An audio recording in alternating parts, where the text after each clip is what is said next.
न्याय की पुकार। अवल बंजारे के माता पिता स्कूल के सामने बैठे धरने पर देखे पूरी वीडियो। चुनचुनी प्राथमिक शाला में कक्षा तीसरी के छात्र अवल बंजारे के साथ हुई दर्दनाक घटना के बाद उसके माता पिता अब न्याय की मांग को लेकर स्कूल के सामने धरना दे रहे हैं। मासूम अवल की बाईं आंख की रोशनी जा चुकी है, लेकिन आज तक जिम्मेदारों पर कोई ठोस कार्रवाई नहीं की गई। धरने पर बैठा परिवार हमें न्याय चाहिए। अवल के पिता अशोक बंजारे और मां राजकुमारी बंजारे का कहना है कि अवल को न्याय दिलाया जाए।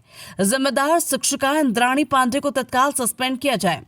शासन प्रशासन और जिला शिक्षा अधिकारी बच्चे के इलाज का पूरा खर्च उठाए।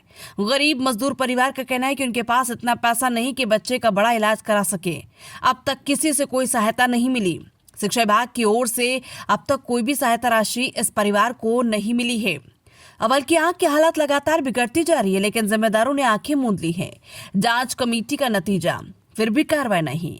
इस मामले में विभाग ने जांच कमेटी भी बैठाई थी। जांच में साफ हो गया कि घटना के दिन इंद्राणी पांडे ड्यूटी पर अनुपस्थित थी। प्रधान पाठक और अन्य शिक्षकों ने घटना की जानकारी छुपाई। सारे सबूत सामने आ चुके हैं, लेकिन अब तक इंद्राणी पांडे पर कोई कार्रवाई नहीं की गई।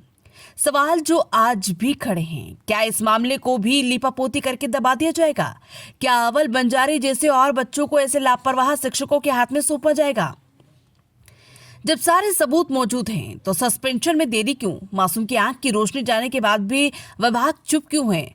अवल बंजारे की माता पिता की मांग, दोषी शिक्षिका इंद्राणी पांडे को तत्काल निलंबित किया जाए। स्कूल प्रशासन और प्रधान पाठक की भूमिका की निष्पक्ष जांच हो। अवल बंजारे का इलाज शासन की जिम्मेदारी पर कराया जाए। गरीब परिवार को उचित आर्थिक मदद प्रदान की जाए। मामला कोरबा जिले के कुशमुंडा थाना क्षेत्र अंतर्गत शासकीय प्राथमिक शाला चुनचुनी में बच्चों के बीच हुए मामूली विवाद और अब एक परिवार के लिए दर्द बन गया।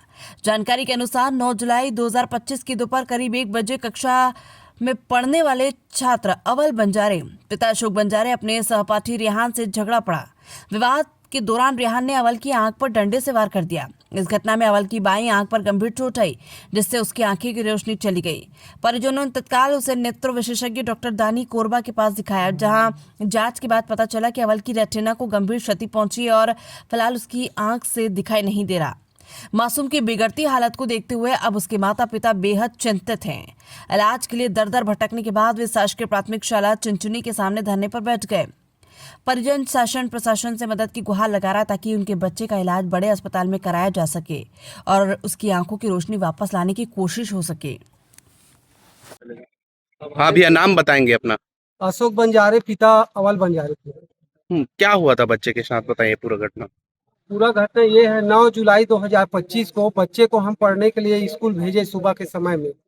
तो उस स्कूल लगने का समय है 9:30 बजे, लेकिन उस दिन मैडम आई तकरीबन 11 बजे। बच्चे की माँ जो है हैंड ओवर करके गई मैडम को कि मैडम आप लेट से आ रहे हो, बच्चे का ख्याल रखना, ऐसे बोल के बच्चे को छोड़ के चली गई। अब उसके बाद से कितना समय का घटना है हमको तो एक्चुअल पता नहीं है, लेकिन बच्चा जो है 3 घंटे तक असहाय दर्द में लहूलुहान की स्थिति में स्कूल में पड़ा रहा।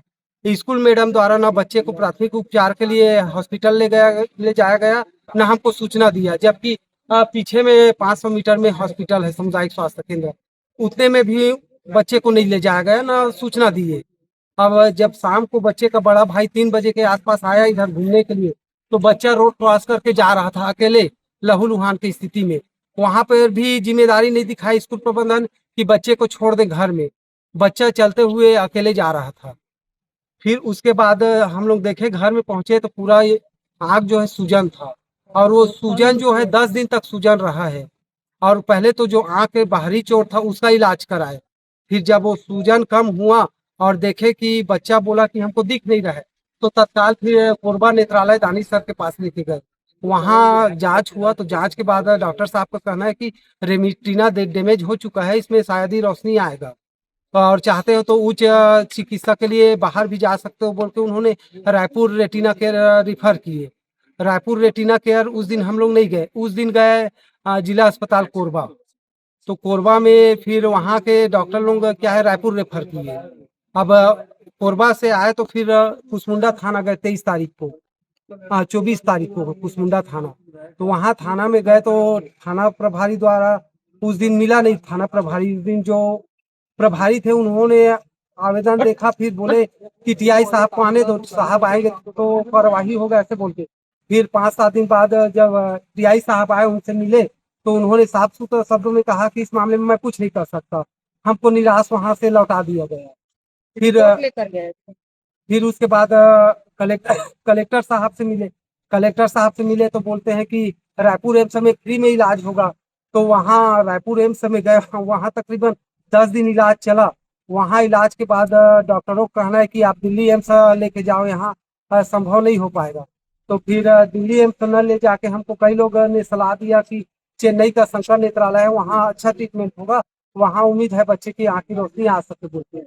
तो वहाँ भी गए, 10 दिन रहे इलाज के दौरान।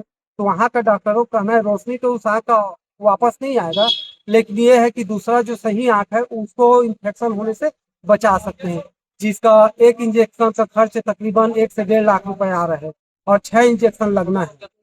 और अब तक प्रशासन की ओर से हमको कोई आर्थिक सहयोग नहीं मिला। परसों रोज जो है कलेक्टर साहब के द्वारा 69,000 का चेक दिया गया है, मात्र एक चेक। और अभी तक का जितने भी इलाज करवाए अपने ये से करवाए हैं। और वो 69,000 का आगे चेक, क्या चाहते हैं आप? आगे ये चाहता हूँ सर कि मैं समूचा जो बच्चे का इलाज का खर्च है वो प्रशासन वहन करे, क्योंकि मेरा शक्ति अब नहीं बचा है। मैं तो रोजी मजदूरी करने वाला आदमी हूँ।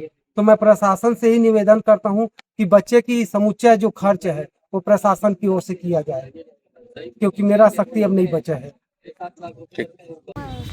क्या बोला? 9 साल का था वो। नहीं,